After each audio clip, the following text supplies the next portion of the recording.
Fl-aħħar 24 siegħa ma rriżulta l-ebda każ pożittiv ġdid ta' COVID-19 f'Malta u f'Għawdex minn fost 742 test. Permezz ta' post fuq Facebook, l-awtoritajiet tas-saħħa ħabbru li fl-aħħar sigħat ħadd ma fieq mill-coronavirus biex il-każi attivi f'pajjiżna baqgħu 7. Din hija t-tieni ġurnata konsekuttiva li f'pajjiżna ma rriżulta l-ebda każ ġdid. B'hekk il-bidu ta' 19 il-ġimgħa tal-pandemija f'Malta hija bla każi. L-istess kif kienu il-bidu tal-ġimgħatejn preċedenti.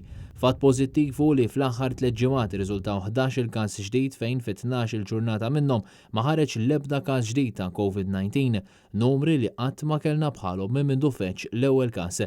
Din l-imxija bdiet f'pajjiżna fis-7 ta' Marzu u s'issa l-każi totali jammontaw għal 674 fil-waqt li t-total ta' dawk li fiequ huma 658. B'kollox saru iktar minn 100,000 swab test.